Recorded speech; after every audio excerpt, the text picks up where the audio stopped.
The Riverside Public Library sat in the heart of downtown like a fortress of knowledge and peace. Built in 1923 from local stone and timber, it had weathered the Great Depression, 2 wars, and the digital revolution with the quiet dignity that only libraries possess. Its high ceilings and tall windows created cathedral-like spaces where whispered conversations echoed softly among rows of carefully organized books. Margaret Chen had been the head librarian for 23 years, and in all that time, no one had ever seen her lose her temper. Not when teenagers tried to sneak inappropriate magazines into the bathroom, not when homeless individuals used the computers for purposes that violated acceptable use policies. Not even when the city council threatened budget cuts that would have eliminated weekend hours. She was 62 years old, stood exactly 5 feet 3 inches in her sensible shoes,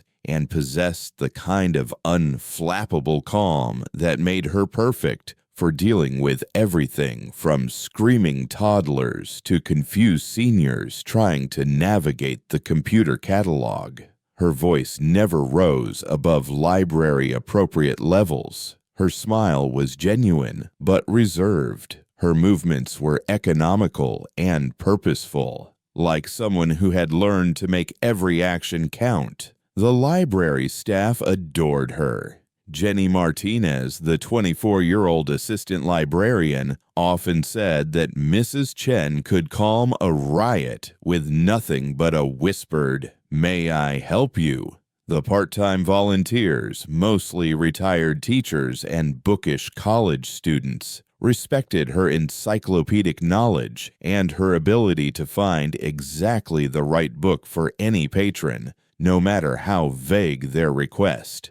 What none of them knew was that Margaret Chen's background included details that weren't listed in any personnel file. She had indeed worked in libraries for over 2 decades, but before that, she had spent 15 years with the Central Intelligence Agency, specializing in operations that required someone who could blend seamlessly into civilian populations. Someone who looked so absolutely normal, so completely unremarkable, that foreign agents and domestic threats would never suspect they were being watched by one of the most effective field operatives in the agency's history. Margaret had chosen librarianship for her cover life with careful deliberation. Libraries were quiet, peaceful places where people expected to see middle-aged women in cardigans. They were also information centers where she could monitor local activities, track unusual research requests, and maintain her skills in information gathering and analysis. For 23 years, she had successfully buried her operational training beneath layers of book recommendations and overdue notices. The transition had been easier than she'd expected. The same attention to detail that made her excellent at surveillance made her exceptional at cataloging. The patience required for long-term operations translated perfectly to helping patrons navigate complex research projects. The ability to read people, to spot deception and hidden motives proved invaluable when dealing with everything from reference questions to children's programming. She had married Robert Chen, a gentleman who taught high school mathematics and never asked uncomfortable questions about the years before they met. They had built a quiet life together, full of weekend antiquing trips and dinner parties with other faculty couples. Robert passed away 3 years ago, leaving Margaret with a small house full of books and a pension that supplemented her library salary comfortably. To everyone in Riverside, she was simply the librarian, The woman who knew where every book belonged, who could recommend the perfect novel for a rainy afternoon, who organized the annual children's summer reading program with military precision that seemed charmingly thorough rather than suspiciously professional. But on a Tuesday morning in late September, when 4 desperate men made the worst mistake of their criminal careers, Margaret Chen would discover that some skills never truly rust. They just wait quietly on the shelf until someone needs them. Tuesday mornings belong to the children. Margaret had established this tradition years ago, transforming the library's main reading room into a magical space where stories came alive for dozens of young minds. Colorful carpets replaced the usual chairs, stuffed animals created cozy reading nooks, and Margaret's gentle voice carried tales of adventure and wonder to an audience that ranged from toddlers to grade schoolers. This particular morning brought the usual crowd, 15 children between the ages of 3 and 8, accompanied by parents and caregivers who appreciated the hour of structured entertainment. Margaret sat in her special reading chair, a comfortable recliner that Robert had bought for her 5th anniversary as head librarian, holding a picture book about brave mice who sailed across dangerous seas. Jenny Martinez monitored the circulation desk while Margaret read, handling the steady stream of morning patrons with the efficiency her mentor had taught her. 2 retired gentlemen played chess in the periodical section. A college student worked on a research paper about local history. A young mother browsed the new releases while her infant slept in a stroller. It was the kind of morning that made Margaret grateful for her chosen life. Peaceful, productive, meaningful. She was describing the mice's encounter with a storm when the front doors burst open with enough force to rattle the tall windows. 4 men entered with the aggressive swagger of people who expected fear and got it. They were young, probably mid-20s, wearing dark clothing and the kind of desperate energy that came from poor decisions and poor planning. The leader was tall and lean, with prison tattoos and dead eyes. His companions spread out in a formation that suggested some tactical awareness, but not enough to be truly dangerous to someone with Margaret's background. The lead man pulled a pistol, a cheap revolver that he held like someone who'd learned firearm handling from movies rather than training. His voice carried across the library with the kind of volume that violated every sacred rule of library behavior. "Everyone shut up and get down. This is a robbery." The children's section erupted in screams and confusion. Parents pulled their children close, some dropping to the floor, others frozen in terror. Jenny stood behind the circulation desk with her hands raised, her face pale, but her training kicking in. She reached slowly for the silent alarm button that would alert police without making noise. Margaret closed the picture book carefully and set it on the small table beside her chair. She observed the 4 men with the kind of analytical calm that most people reserved for crossword puzzles. 2 carried knives. One had what appeared to be a baseball bat, and the leader held his gun with a grip that suggested he'd never actually fired it under stress.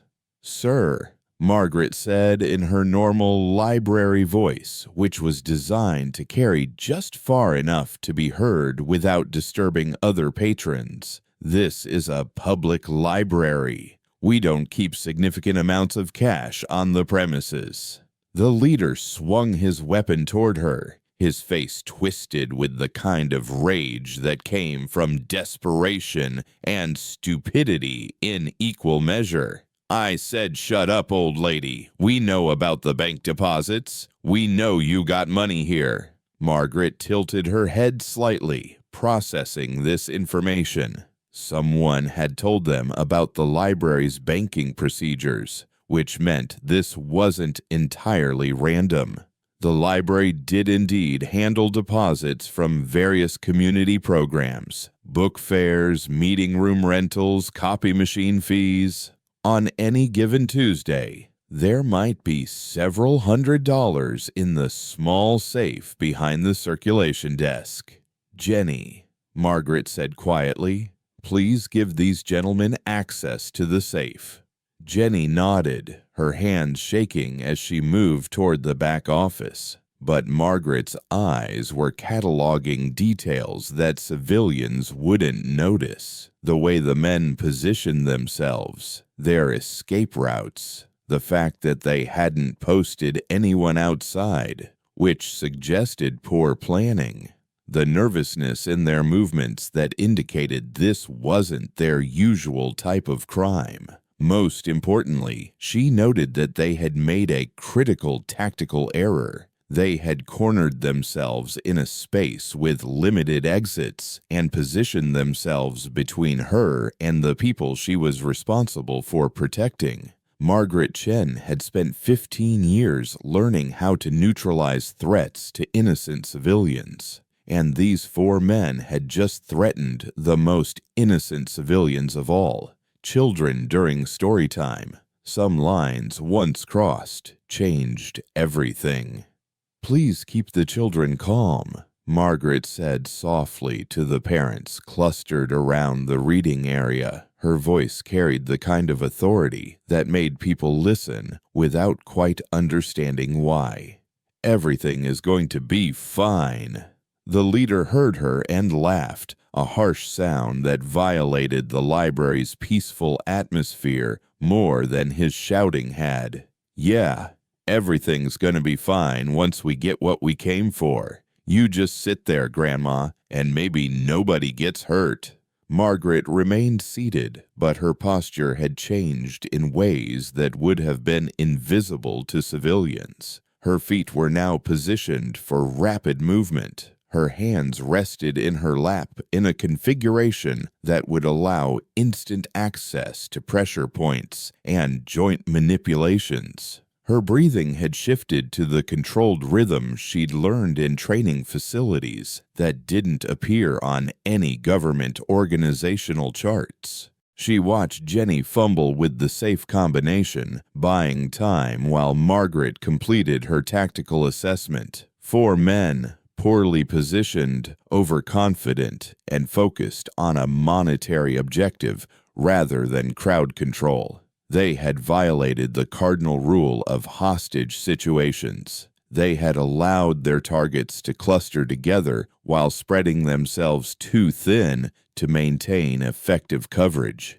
In her operational days, Margaret would have called this a textbook scenario for single operator resolution. The man with the baseball bat grew impatient and moved closer to the children's area, gesturing threateningly at a mother who was trying to comfort her crying 3-year-old. "Tell that kid to shut up." That was the decision point. Margaret stood up from her reading chair with the same unhurried movement she used when reaching for books on high shelves. To the casual observer, she appeared to be a concerned librarian trying to help diffuse the situation. But her movement had positioned her at an optimal angle to the baseball bat carrier while maintaining visual contact with the other 3 men.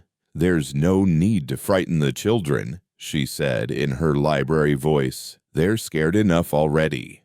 The man turned toward her, bat raised. "I told you to sit down."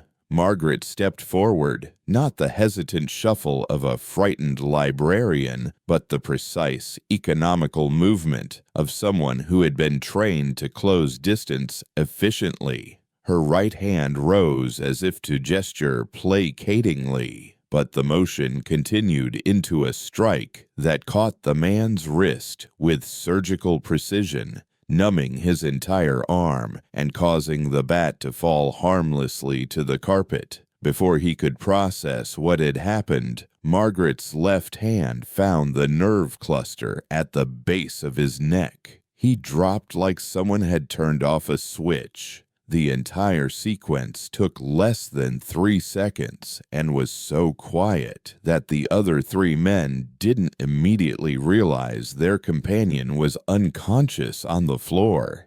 "Dave," the leader called, glancing over. "What the hell?" He stopped talking when he saw Margaret Chen standing over his unconscious associate, no longer looking like anyone's grandmother.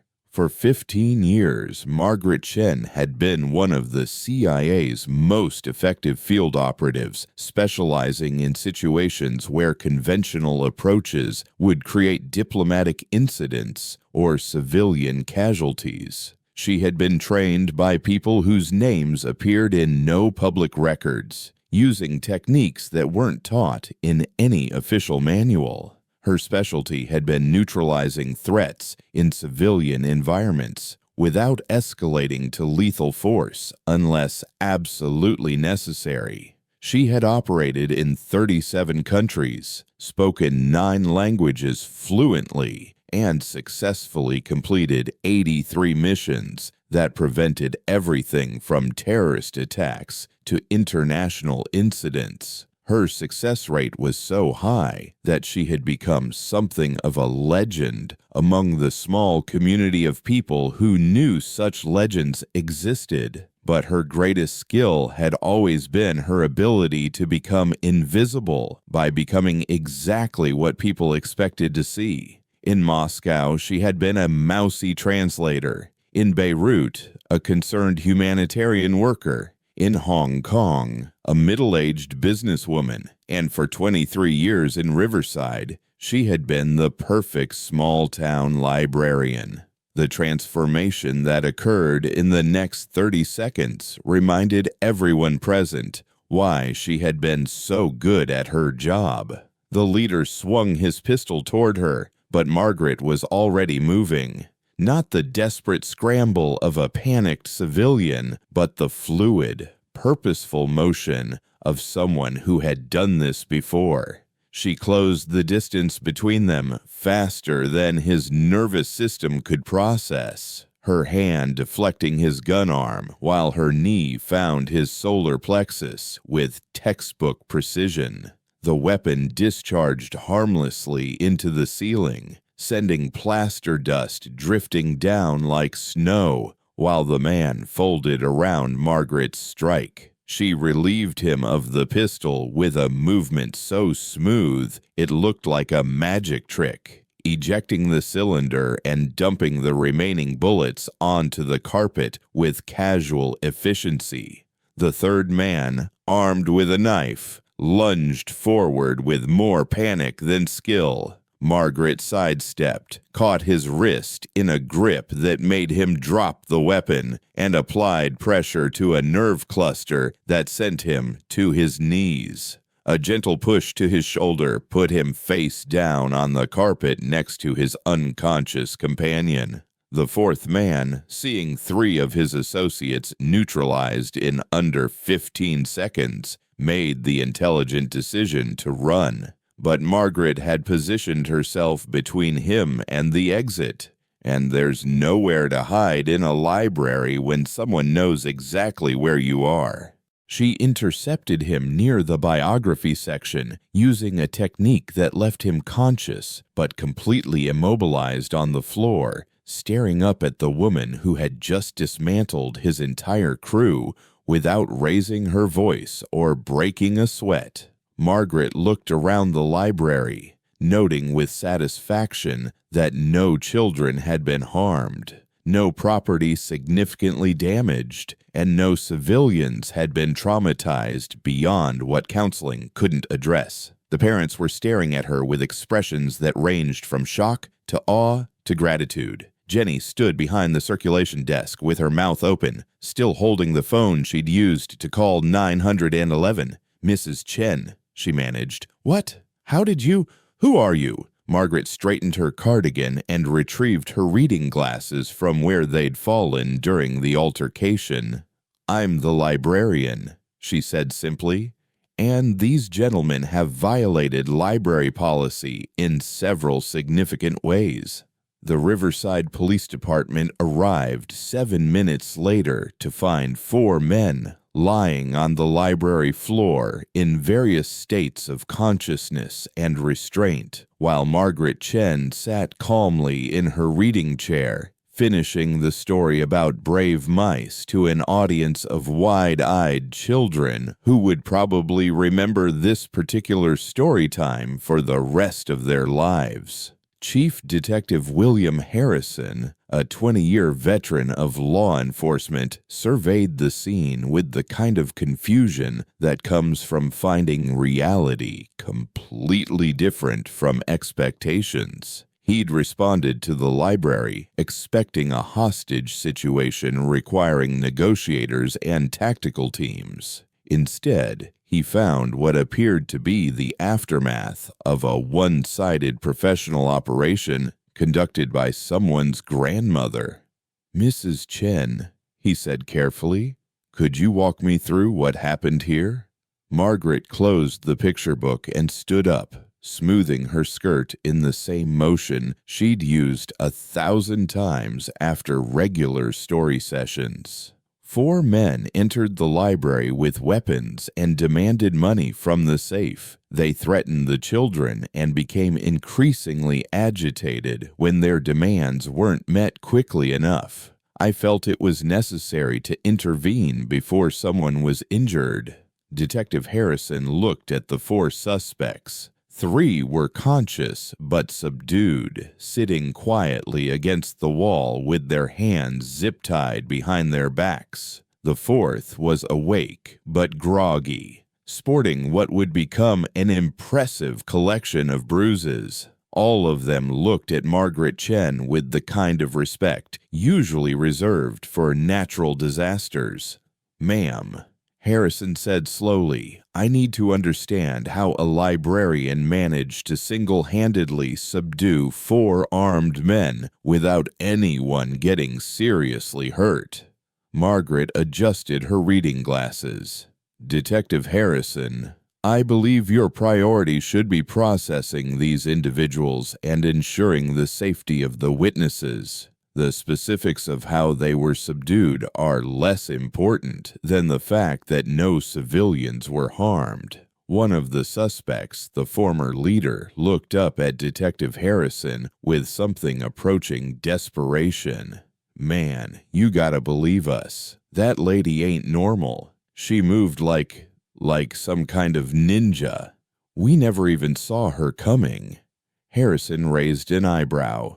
"You're telling me this 62-year-old librarian defeated all 4 of you?" "She ain't just a librarian," another suspect mumbled. "Nobody moves like that without serious training. Military or something worse." Detective Harrison looked back at Margaret, noting details he'd never paid attention to before. The way she stood, perfectly balanced and alert. The way her eyes continuously scanned the room, cataloging potential threats and escape routes. The complete absence of stress or adrenaline after effects that should have been visible after such a confrontation. "Mrs. Chen," he said quietly, "I think we need to have a private conversation." Margaret nodded. "Of course. Jenny, could you please ensure the children's section is cleaned up? We'll want to resume normal operations as soon as possible."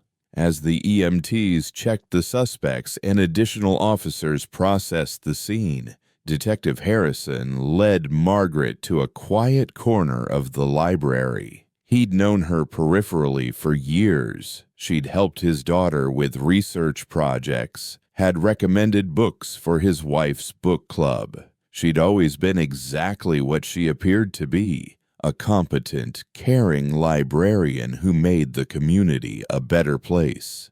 Now he wasn't sure what she was.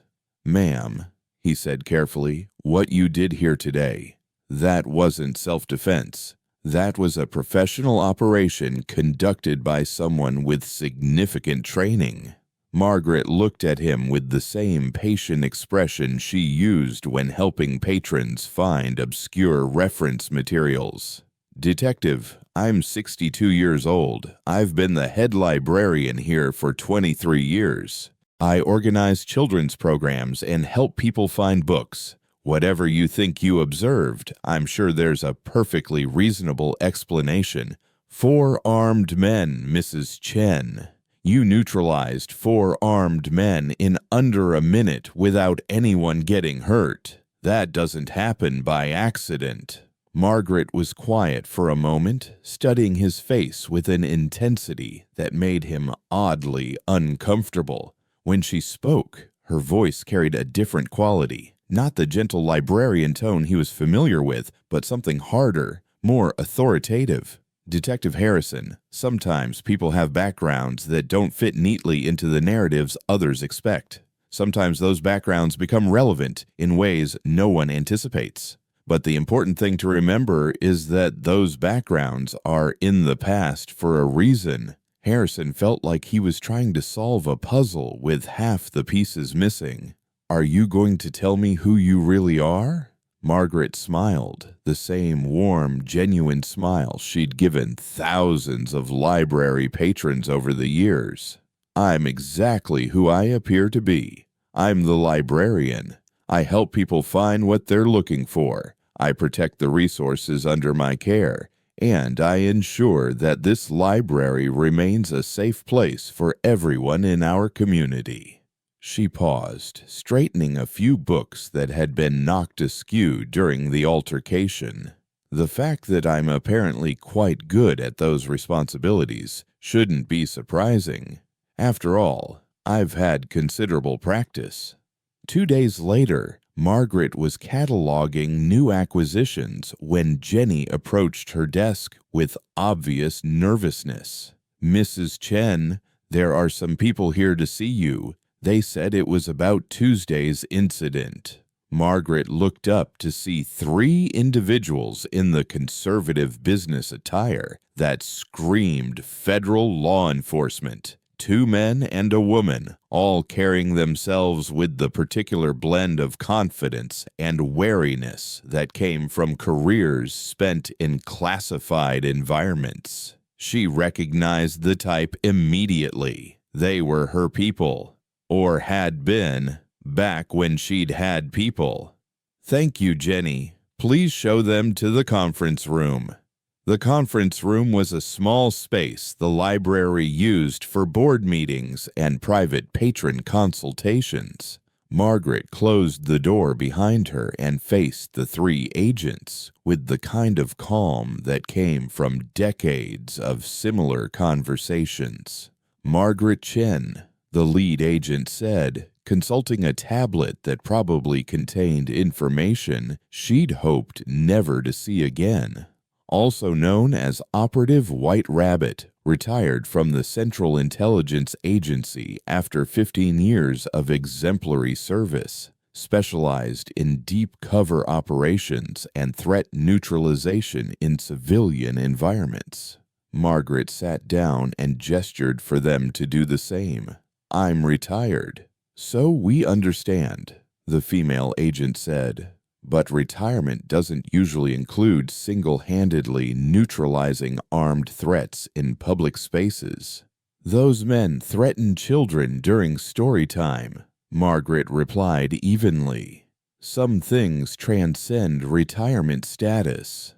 The lead agent leaned forward. Mrs. Chen, what happened on Tuesday has created ripples. The security footage has been classified, the witnesses have been debriefed, and the suspects have been transferred to federal custody. But your actions have been noticed by people who remember your work. Margaret felt a familiar weight settling on her shoulders, the weight of secrets and obligations she'd thought she'd left behind.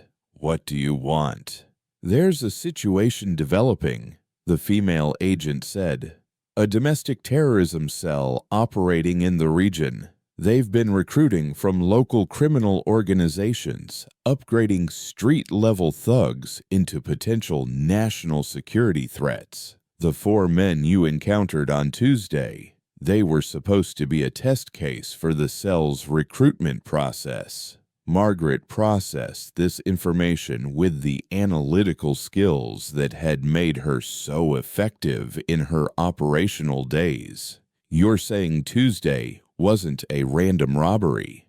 We're saying Tuesday was an audition, the lead agent confirmed. The cell leaders were evaluating whether local criminals could successfully execute simple operations under pressure. Your intervention prevented them from completing their assessment, but it also revealed their presence in your community. The third agent, who had remained silent until now, finally spoke. Mrs. Chen, we're not here to drag you back into active service, but we need your assessment of the local situation, and we need your expertise in identifying potential threats before they escalate. Margaret looked out the conference room window at the library's main floor, where Jenny was helping a patron find books for a school project, while a group of retirees browsed the large print section. This was her world now, peaceful, predictable, meaningful in ways that had nothing to do with national security or classified operations. But it was also the world these people were threatening. What exactly are you asking me to do? The female agent slid a business card across the table. Consult, observe, report anything unusual. We're not asking you to go operational. We just need someone with your skills and your community connections to help us identify threats before they mature. Margaret picked up the card, noting the lack of agency identification or official seals, just a phone number and the kind of plain design that suggested serious people with serious resources. And if I refuse, then we'll respect that decision and find another way to handle the situation, the lead agent said. But Mrs. Chen, you've built something beautiful here. A life, a community, a place where children feel safe enough to listen to stories about brave mice. Are you willing to let other people decide whether that continues? Margaret looked at the card for a long moment, weighing the peaceful life she'd built against the responsibilities she'd carried for most of her adult life. Some choices, she realized, weren't really choices at all. I'll need operational parameters, she said finally. Clear boundaries about what constitutes actionable intelligence and what level of response is authorized. The agents exchanged glances that suggested this was the response they'd hoped for. Of course, we'll provide full briefings and establish secure communication protocols. Margaret slipped the card into her cardigan pocket. And if this situation escalates beyond observation and reporting, then we'll reassess our options, the female agent said carefully. Margaret smiled, not the gentle librarian smile this time, but something harder and more knowing. Agent, if the situation escalates beyond observation and reporting, you'll find that some operational skills improve with age, rather than deteriorating. Over the next 2 weeks, Margaret Chen discovered that resuming her intelligence-gathering skills was like riding a bicycle. Awkward at first, but fundamentally unchanged. The techniques that had made her effective in foreign capitals translated perfectly to small-town surveillance. Better, in fact, because everyone trusted the librarian. The library became her command center. Patrons shared gossip, concerns, and observations with the same casual ease they'd always used when asking for book recommendations. The computer terminals gave her access to public records and news databases. The reference desk provided a perfect observation post for monitoring foot traffic and unusual activity. She established patterns quickly. Tuesday mornings belonged to children's programming, but now she positioned herself to maintain visual contact with all entrances. Thursday evenings brought the book club meetings that allowed her to gather intelligence from some of the community's most observant residents. Weekend computer sessions gave her time to analyze data and compile reports for her federal contacts. The transformation was subtle but thorough. To casual observers, Margaret remained the same dedicated librarian she'd always been. But she was also monitoring communication patterns, tracking unusual visitors, and identifying potential recruitment targets for the domestic terrorism cell her contacts had warned her about. The work came naturally. Libraries were information centers, and Margaret had always been exceptional at processing information. The only difference now was that some of that information had implications beyond overdue book finds. 3 weeks after the initial incident, she identified her first actionable intelligence. A young man named Tyler Morrison had been visiting the library regularly, using the computers to research topics that created an interesting pattern: improvised explosive devices, security systems at government buildings, crowd dynamics at public events. Individually, the searches were innocuous: college research, curiosity, legitimate academic interest. Collectively, they painted a picture of someone preparing for something that wouldn't end well. Margaret observed Tyler carefully, noting his behavior patterns and social interactions. He was intelligent but angry, isolated but seeking connection. Exactly the profile her contacts had described as ideal for radicalization by domestic terrorism groups. She made her first report on a Thursday evening, using the secure communication protocols the federal agents had established. The response came back within hours. Continue observation, document all contacts, report any escalation immediately. But escalation, when it came, arrived faster than anyone had anticipated. Tyler Morrison wasn't alone. Margaret realized this when she noticed him having quiet conversations with 2 other regular library patrons: Kevin Walsh, a mechanic who'd lost his job when the local factory closed, and David Chen, no relation, a former military member who'd struggled with reintegration after deployment overseas. All 3 were intelligent, capable men who felt betrayed by systems they'd once trusted. All 3 were spending increasing amounts of time at the library, ostensibly for job searches and computer access, but actually for meetings that were beginning to follow patterns Margaret recognized from her operational training. They were being recruited. Margaret established observation protocols that allowed her to monitor their activities without appearing suspicious. She learned their schedules, identified their outside contacts, and began documenting the careful process by which someone was transforming angry, isolated individuals into potential domestic terrorists. The recruitment was sophisticated. Whoever was running the operation understood how to exploit grievances, how to escalate commitment gradually, how to build the kind of group cohesion that made people willing to take extreme actions. Margaret had seen similar techniques used by foreign intelligence services, but this felt more personal, more focused on American vulnerabilities. She was preparing her weekly report when Tyler approached the circulation desk with a question that changed everything.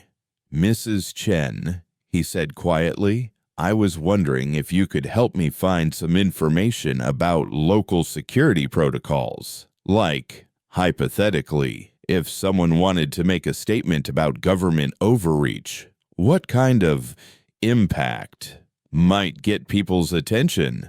Margaret looked up from her computer with the same helpful expression she used for any reference question, but her mind was analyzing threat levels and calculating response options with skills she'd hoped never to use again. "That's an interesting research topic, Tyler. Are you working on a project for school?" "Something like that," he said, but his eyes carried an intensity that sug.